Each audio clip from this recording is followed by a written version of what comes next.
Yes, rain. It's raining here too, man. It's raining, man. Hallelujah. Hallelujah. Raining, Everybody, man. imagine if it actually was raining like gay men and they were just plummeting from the sky like that scene in The Happening. It's just exploding on that impact when they hit the ground. Just blood bags going boof everywhere. Just That's like pink watermelons. man, a lot of dead gays. Core is the debut studio album by American rock band Stone Temple Pilots, released on September 29th, 1992, through Atlantic Records. The album peaked at number 3 on the Billboard charts and was certified 8 times platinum by the RRI. Wow.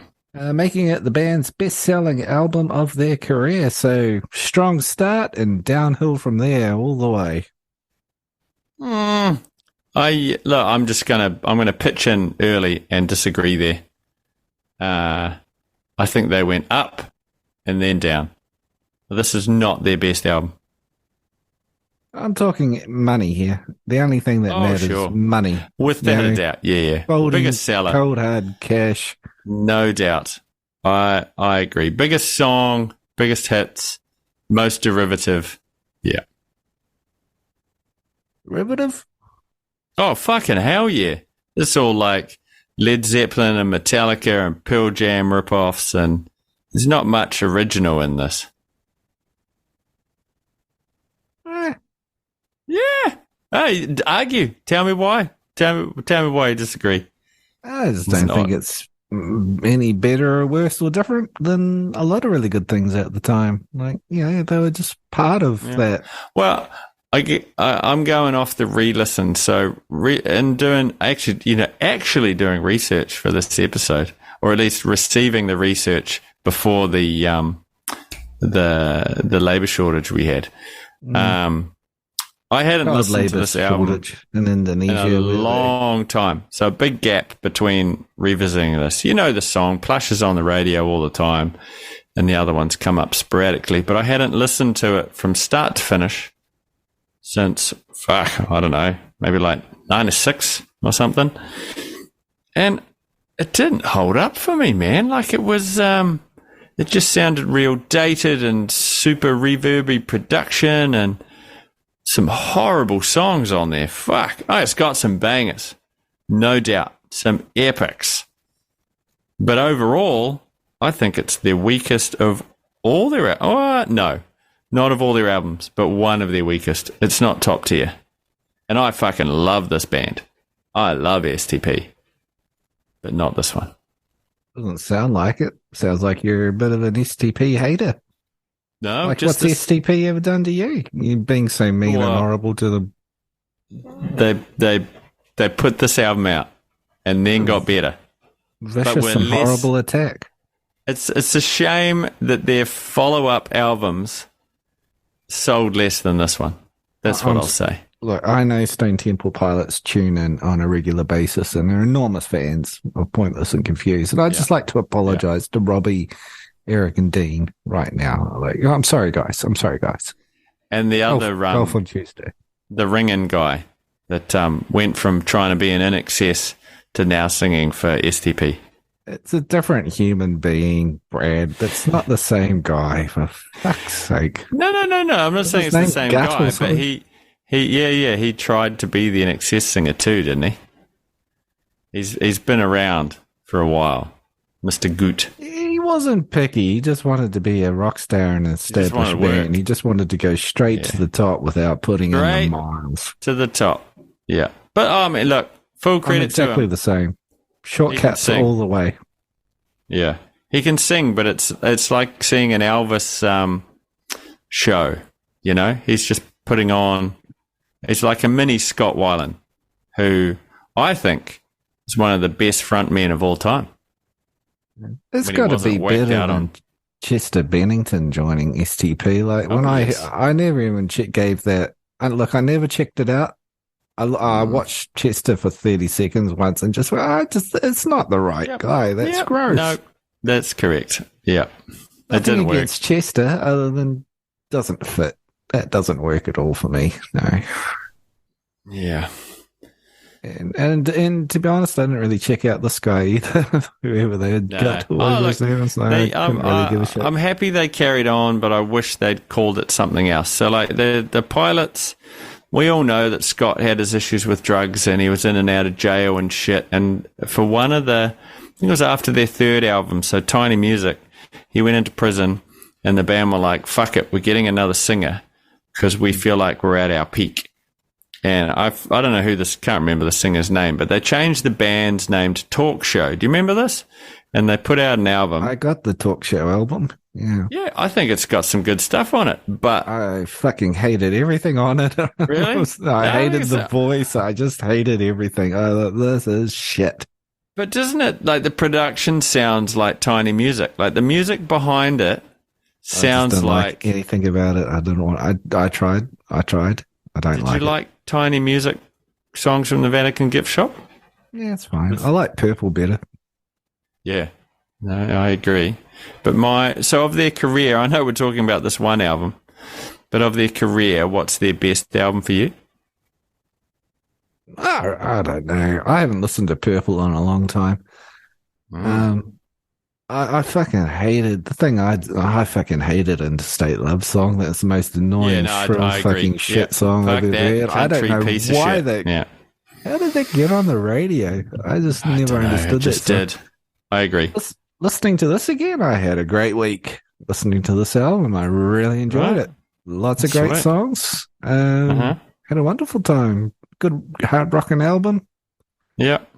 Enjoyed the lyrics. I was listening to it thinking, is this one of those great, you don't have to know what you mean, just mean what you say records? Because I was listening to the lyrics going, what the fuck is he talking about? Apparently the lyrics had great meaning to them, and Whelan talks about that. Yeah, I'm sure it always I couldn't figure it out when you write a song. Just let it all wash over me and just enjoyed the whole thing. Really good. Yeah. Right. See, when I was listening to this, I was like, yeah, I was stuck when you said this. I was like, yes, I fucking love this album. But I don't. I love certain songs off this album, and not the whole thing. Yeah, I found it had very high highs and very deep, low valleys as well. But I guess you only need 3 songs for a classic album, right? Well, I don't know. To sell records, you need 3 good singles. But shall we go song by song? Well, before we get into that, I just want to say Stone Temple Pilots number 4, their 4th record, is one of my top albums of all time. Every song on it is amazing. If you guys never got that far in this band's career, please go and get number 4. It's by far the best thing they ever did. Never heard it. Oh, exactly. Fucking go and do it. Maybe I'll pick that for my next album. Dead and Bloated. Loved it. Epic. Rockin'. Don't you find it just... I am smelling like a rose that somebody gave me on a deathbed on my birthday deathbed. That's right. That's how we go. Sung into an electric guitar pickup, actually, the intro. Yeah. No microphone there. That's why it sounds so weird. Really liked it, but it goes on for fucking too long. Like, it could have been cut in half and it's the same goddamn song. Too long. Epic. Too long. Next. Oh, I really enjoy it. Great. 6 type thing. I got Epic. Love it. Easy. Great song. Yeah, that's one of the bangers. Is this the trying to remember, that's the one told from the perspective of like gonna rape somebody or something. Is that the one? Yeah. Apparently I am. Yeah. Apparently from Whelan's perspective it was about male machismo and forcing yourself upon women, and he's against it, but a lot of people took it as giving men permission to rape women. No. It'd have been he seemed like a very in touch with his feminine side guy, much like Cobain was. I think you pull it off. Yeah. Intent versus how some people perceived it. And I think those people are just being idiots, just trying to create controversy where there isn't any. We know what he meant. Yeah, I like And the this. song Like, rocks. yeah, like rape me. He's not actually saying, yeah, rape's cool, you know? Yeah, good song. And then they did swing type thing, didn't they? And it was like the same song with a bit of a do version. I don't Not as know. good, but they did that. Wicked Garden. Epic. Love it. Great song. Super cool. Yeah, classic. Yeah, absolutely. It's the new Stone Temple Pilots with Mr. Goot. I think they open almost every show with it. It's just all the style that you get from the Pilots. You know, it has that sort of jazzy vibe with the rock background. It's good. It's good. Yeah, It's great good. song. No memory. So I would say when I was during the week listening to this, it was when I was driving and things like that, and I wasn't focused listening, so the whole album just washed over me, and I thought, wow, this is great. Every song, I love it. But tonight, when I was doing my epics and decents and borderlines and fillers, I was listening to No Memory for a couple seconds, going, I can fucking skip this at any time, can't I? Mm-hmm. But it works It's a skip. in the context of the album, but it is a bit of a nothing burger. It's a skipper. If you were putting your fave songs off of this album on a compilation tape, that's not on there. Yeah, it's a trend at the time of just nonsense filler up, but it's I don't know, in the scope of an album, it kind of felt like it made sense. But by itself, you're not going to listen to it, are you? Nah. Sin. I put decent. I'm skipping it. Fair enough. Naked Sunday. I think, maybe, decent. I'm skipping it. You know, this is the mediocrity. They started off hard out, 3 badass songs, and then there's just so much filler on this record. It's like almost like a hair metal album, but it dropped in the grunge scene. Carry on. I think it tries to be a bit artier and a little less entertaining. Right. So like Creep, it's I don't know. I can listen to it, but it's not the greatest thing. It's not as good as Radiohead's Creep, you know? No. Like, it's a good song, but it's not as good as Radiohead's Creep. So if you type it in Spotify, pick the Radiohead one. It's a bit better. This one, look, you know, I've spent my time singing along to this in the car as a young man, and I remembered it as it came on again listening for this, and I remembered all the words, and I could sing along. It's memorable. I could extend my vowels like he does. But,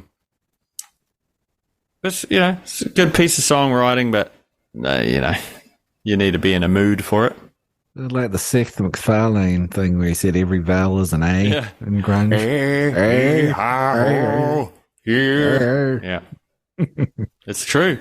I mean, let's get into it, though. Like, Scott's vocal style on this album, he's trying to be Eddie Vedder, isn't he? Like, this came out in 92, late 92, and 10 was doing pretty well, wasn't it, at this point? I just feel like what came after, so like in Purple... Would they have Purple known and Tiny what Music, the other he's bands found were his doing voice. at the time? Yeah, I guess. Going out to shows and stuff, yeah. But I just think it's not him. It's not his voice. He definitely didn't find it on this album. This is him doing the rock star guttural scream, which he pretty quickly loses, you know? Purple, it's not on there. Yeah. Tiny Music, it's definitely not. He totally found himself by then, which was great. He was fucking magic singer. Wonderful front man. Yeah, I would agree. I think there was a wave of rock at the time and they went, this is the debut album. We've got to get listened. Let's go with that rock vibe. And then they expanded themselves later on. Yeah. I mean, But I they don't even find stole anything wrong Pearl with it if Jam's the song's producer, good. didn't they? I don't know if Pearl the word Jam's producer. stole, it's more like hired the same guy, Brendan O'Brien, who was the hot producer at the time. Look, but he's a fucking amazing producer, yeah. You were But I just think he complaining started about on their everything. second album, eh? No, he started on this one. Did he? The album you're complaining about too much reverb. Yeah, well, it's not produced well now that I say that, but he did the rest of them well. So why did he do such a shit job on this one, Brendan? Brendan! You're fucking it up! Turn the reverb down! He's like fucking, if our producer Eric produced an album, you can hear our voices here on this podcast, how precise we sound. We're in the room together, facing each other, a little bit sweaty. No, we're not. And it sounds great. You're in the room. I'm not. I'm this is ADR right now. We're both in rooms, but not the same room. We're not really. We're almost out of the area code from each other. You've broken the illusion. We used to lie together, Dan. Now we lie separately. Both could still be lying. It's devilish, isn't it? We share a microphone like Paul McCartney and John Lennon. We just lean in and out as we speak. Okay. Creep. So we're Plush, Epic. Great song. Do we need to say more than that? Faultless song. Yeah, that's easily the high point of this record, right? So why the fuck did they put it all the way down? That's not the best song, though, surely. That was never released as a single. Yeah, it was.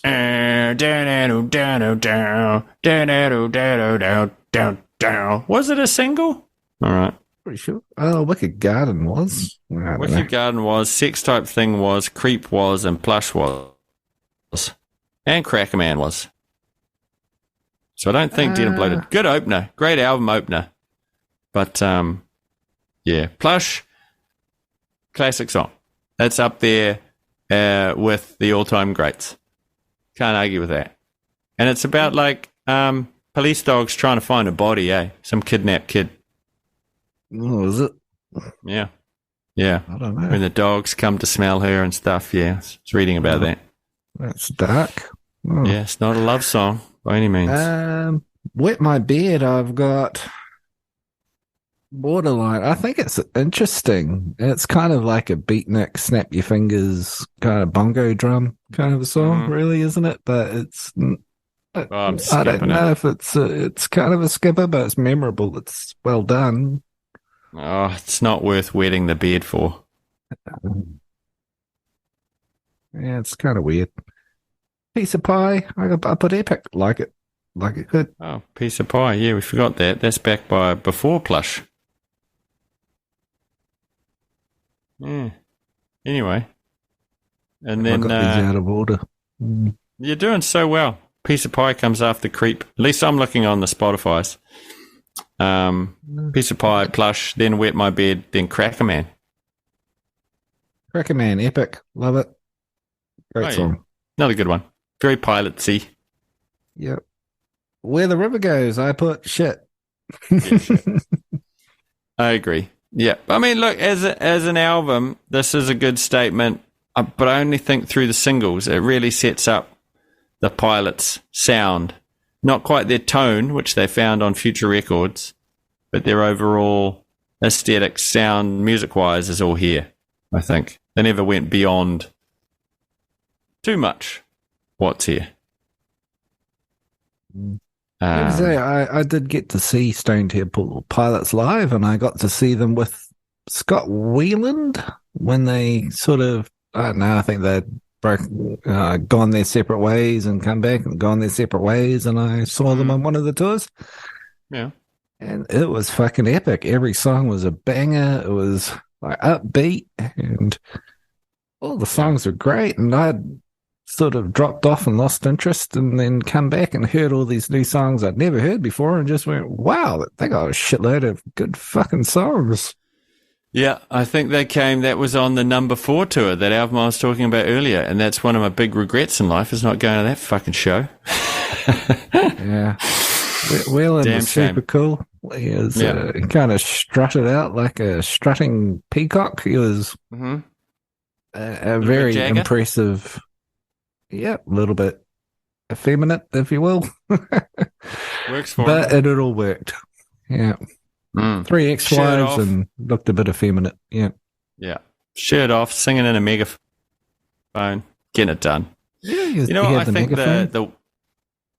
he did. Yeah, he likes the megaphone. Yeah, he used that up until the day he died. You know, what? I think I gotta throw it out there. The weak point of this band is the drummer, Eric. Eric Kretz. I guess that's how you say it. Mhm. Only on this first album, though. So I after think this it's album, pronounced cunts. Kuntz, Yeah. Eric Kuntz. Yeah. On Core, I think he's not quite comfortable in the studio, and it doesn't feel as good as it could be. He could have done better, because on the subsequent albums, he nails it all. But on this one, there's some sloppy fills, and it, you know, I mean, I'm just judging here on my fucking microphone, but we're here to review. There's ups and downs, and I think that's one of the downs of Core. It's his I drum thought it was performance. great. It all worked and it all gelled, and I was happy. Mm. Yeah. No. This is why we're different. This is why we can never. This is why we can never go to a country where you and I could elope, because we just disagree too much. Because homosexuality is illegal most countries. In most places, yes. So I'm Yeah. saying we could go somewhere where we could be homosexual, but we're I not. mean, in the West, it's fine because we're a bunch of debaucherous lechers, but, you know, in civilized we're getting countries, we'd crazy be over here in executed. the West. Oh, Jesus, fuck. Yeah, we're getting loosey goosey over here in the West. You can do it. Woo! You like you can, you can grab a toaster for a week here. It's out of control. So I was looking on Twitter earlier, and they've got a Oh, Jesus. new group called Gays Against Groomers now. Like, even the gays have gone, no, too weird. I gave it a like. Little love Yeah. heart. That's all Yeah. right. Everybody's got their limits. Yeah. Yeah, God's Even the coming weirdos. after us soon. Let's face it. Weirdos against weirdos. Yeah, weirdo Olympics. Yeah. Don't call them weirdos. Well, I'm just trying. I don't know. I can't remember all the letters. So I think if there was ever the time to get behind a gay man, it's now. no if pun you ever intended. needed a reason. Did you get that? I thought that was quite Yeah. clever. Yeah, kind of. Yeah. Behind the gay man. Ooh. Yeah. Yeah. Yeah. Good work, Gag. Good work. Yeah. Core. Listen to it. Check it out. What? Will you be putting it on again post research period? Yeah, I've got into the habit now of whenever we do an album review, I'm getting all the good songs and putting on my awesome playlist. Oh, nice. So I'll be selecting I've got 6 epics on here. I can transfer over to my awesome playlist. Very good. Well done. And then put it on shuffle, and you're away. Little Robbie Yeah. and little Dean and little Eric. Good job. I mean, most of the songs on your playlist, they're probably from albums that you've selected for the show, not so much ones that I've selected, or it's a bit of a mix. No, well, I've only started doing it recently, but whoever's album, if it is a good song, I stick it on there. What, I mean, going back to a previous episode, what got on there from Roxette's Joyride? Was it just the whole fucking album? Because it's 10 out of 10? No, it wasn't a whole album, no. I could look that up now. No physical fascination on there? It's the sexual fascination. It's a terrific song. It's all about Really? sharks. Maria didn't like it, but I like it, so we're putting it on there. Yes. Well, that's my good. God. I'm glad you're doing that. Well, next time you and I go on a road trip, whenever that may be, it has been some time since we, sat in a car together. We can put that on and just have a jolly old time. I went through the Roxette catalogue, actually. Yeah. Got Joyride, Fading Like a Flower, Spending My Time, The Big L, It Must Have Been Love, Listen to Your Heart, The Look, Dangerous, Dress for Success, How Do Oh, You so Do, good. Sleeping in My Car. Oh, I that's also from put- 95. Good work. I got Possum Kingdom in there by the Toadies. That's a fucking cool song. Good one is Down Behind the Behind the Boathouse or something. What's that song? By the Lake House.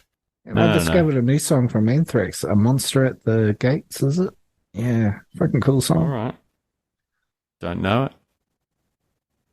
That's just some of my recommendations. Obviously, my opinion is valued and sought after around the world. Oh, just throwing it out there. Yeah, look, I wish. So the version of Core that I was listening to was they did like a special edition like they do for these 20-year anniversaries or whatever of albums, and it had a lot of live stuff, which was kind of poorly recorded but monumental shows. But then at the end of it, they had STP's MTV Unplugged. And I remember when that came out, I was hoping it was going to be as good as Nirvana's Unplugged, because these guys are a big band. We all liked them. And it was old, Scott sitting in his rocking chair, and it had the right vibe, but it's not quite there. I think they had too many bongos, and the guitars. He played a 12-string, and it just didn't work. Yeah, but it was a big loss losing Mr. Little Scotty Wieland. Yeah. Oh, look, have you seen some of the shit? A little happier in his life, and he couldn't quite get it all together, And well, he was a fucking addict, bit of a waster as well. Like that's, Actually, I watched him on Howard Stern. It's on YouTube. If you want to check it out. But it was a sad story. Like he was getting raped by an older boy in high school. And so he turned to drugs there, and he's just kind of never quite got over it. And he wrote a tell-all book that he didn't want to talk about, but he was promoting it on Howard Stern. He didn't want to talk about that stuff, but he had to do it because he had 3 ex-wives, and he had to pay $60,000 a month in support to them. And Jesus, yeah. Fuck, this guy, tough life. Guy had it fucking rough, man. Like he was getting it in the ass every which fucking way. Yeah. Bitch. No wonder he was on fucking drugs. Yeah, but look, and not to downplay his thing. And if anybody is triggered here, there's helplines for you to call. We're not the people to talk to because we're a couple of fucking muppets. But tragedies does seem to breed great art, right? Like all these guys that are at the top tier, they've had something that ignites the spark, as it were. Like John Lennon, his mum died. Paul McCartney, same thing, mum died. Did she? I was going to say Paul McCartney. Did anything go wrong with him? Linda McCartney died, and tragedy. Yeah, and well, it might be something as simple as a divorce of your parents or something gives you that, the fire in your belly or whatever it is, like. Then again, there's a lot of people who lose parents and they're shit at everything. I mean, that must suck even worse. If you don't have the best talent. On top of that, it doesn't breed talent. It just creates fire, and that might be for you to be more useless. But for these guys, these artists, the tortured artist, that's art that people relate to. You need the tortury parts. Our audience members sitting at home have had horrible lives, and they've got fuck all talent. That must suck. Sorry, guys. That's why they're listening to us, two talentless hacks. If you've got no talent, just make a podcast. Look at how good we're doing. I've even been spending the whole episode away from the microphone, so good to be here. Good to be here. You're getting filled in by an AI, which is probably the more entertaining parts coming from Brad. It's when the AI takes over. Well, it sounds a lot like Tom Cruise's voice. It's the AI. You don't sound like Tom Cruise. You don't have his beautiful velvety voice. Now, there's an actor that should make a record. He did. The soundtrack to Rock of Ages. He sings a lot. We need more than that. We need more. That was just the teaser, and he never followed through. Shame. Well, yeah, Singing yeah. Blaze of Glory and never quite getting up to the high notes. Tough notes, even for the Tom. Tough notes. Scientology does not help you hit certain notes. Yeah. So that was a rare misstep from Mr. Tom Cruise. It's probably, he doesn't quite have Can you the imagine voice him for doing it. like a solo acoustic album? Tom Cruise? I've seen him do Elvis Presley, and he's Oh. he can go low, right? Well, Right. I but I think don't know if I'd run out and buy the album. And Lord knows I'm a Right. Tom Cruise fan, but Lord not his knows. strong suit. Yeah, I think Tom Cruise and John Travolta should do an album of duets. they should do a series of television commercials where they take should. favorite oldies and reimagine them. I'd You like think? to see it. I'd like to turn on the TV late at night and have Tom Cruise and John Travolta sitting in leatherback chairs next to a fireplace, talking about the album they've just recorded, like it's the greatest hits, of all time. Do you remember that time, John, that we recorded that song, that great hit?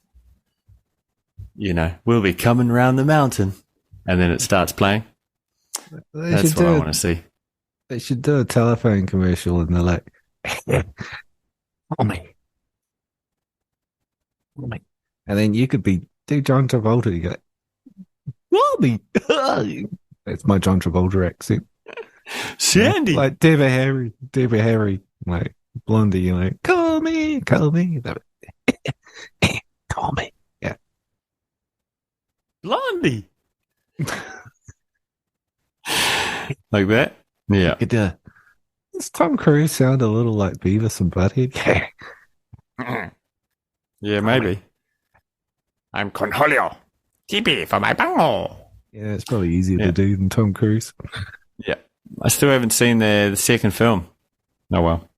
It's awesome. Beavis and Butthead do the universe. Yeah. Oh, it's not out on legal platforms yet, so I'm just abstaining. I do want to see. Doesn't everything go out on legal platforms immediately? Nah, not that one. And neither is, and this is going to date our episode, but the very topical Meghan Markle and that other fucking guy, South Park episode. Yeah, I saw a clip from it. Yeah, that we won our privacy some world really tour. good points. So you hate journalists, but you wrote a book. Doesn't that make you journalists? Yeah, well played, South Park. Back to Core. Look, it is a classic, really, of that era. That whole grunge thing. Like, people they kept, STP. Oh, they're not grunge. They're something else. They came from San Diego or something. But I think they were right in the mix. One of those. I rate them as the classic early 90s bands. Yeah, they keep going and going, and they never give up. Even without their original members. I think they should give up. But it gets a bit sad after a while. Sometimes you just got to knock it on the head and go, it didn't fucking work out, guys. Absolutely. We had a run. Yeah. And look, they just came to New Zealand like a week ago, maybe 2 weeks. Played a show with Steve Gutt. And I was told it was great, a good show, but I thought about getting tickets, and then I watched videos on YouTube, and I just went, no, they're too old and wrinkly, and it just seems like they're sort of, the Eagles, just going on, and they don't even have the original singer, and fuck. Well, the Eagles took a huge break, came back, so made one of the biggest albums in history, Hell Freezes Over, greatest hits and stuff. Stone Temple Pilots are wedged in the golden oldie lineup in between Pat Benatar and ZZ Top. Like, it's fucking not at their peak. And you can tell, like, to go from playing massive stadiums at your peak with Scott to a severe dive to playing the Taupo fucking waterfront. Bumfuck New Zealand. Yeah, and the arsehole of the world. Yeah. They, next tour, they're opening for the bearded fucking lady. Which is pretty easy to find these days, a bearded lady. Next up on the Invercargill State Fair stage on the back of this truck is the Stone Temple Pilots. Yeah, we'll just put your amp on the hay bale. Amps, no amps. Yeah. Can you turn it down a little? Maybe,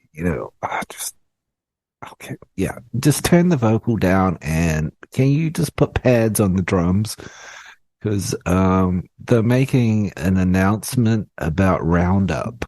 You're trying to judge. You're trying to judge the sheep, the best sheep competition, and you guys are scaring the ewes away. Yeah. We're like, people are upset because they're trying to count pigs at the moment. This is a fair, and paid you to come here and play plush and then fuck off. So where's Scott? What? Why is Scott not here? Where's Scott? We paid for Scott. Is he sick or something? Is he in jail again? Scott died. He had an overdose. It's just us. Weekend at Bernie's, that shit guy. Like, fucking put him on a string. We paid for Scott. This is our new singer. He sounds like Scott. Oh, Steve Gert. Okay? Steve Gert can get fucked. Are we still getting paid? We agreed to $50. Oh, we pay you in biscuits and grits, bitch.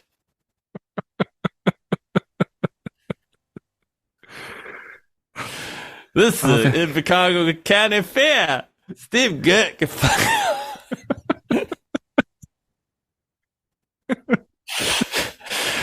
Oh dear, we're running out of time.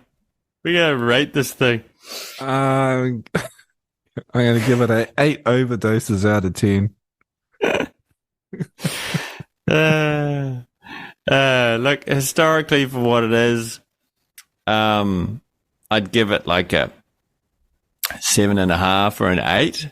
Like, remembering what it was, but on the re-listen, I'm only gonna give it a 6.5 out of 10 hay bales at the Invercargill County Fair. Next up, Sipper. Next on stage is Hootie. Where's the blowfish? Just Hootie. Yeah. Gotta get off the stage. Fucking Hootie's gonna be on in 10 minutes. My name's Darius Rucker. Hootie! My name's not Hootie. It's Darius. Some Hootie! Yeah. I mean, look, good record. Check it out. But they do better things in the future. Oh, it's over, man. It's over. We're a fucking joke, man. We're a fucking joke. I look like my nana used to look. And our singer's half our age. They got ex-wives to pay off, though. They do. They do. Lawsuits to settle. They got to keep going. They can't just end it gracefully. Oh, well, another perfect episode. Another perfect episode. Top finish, actually.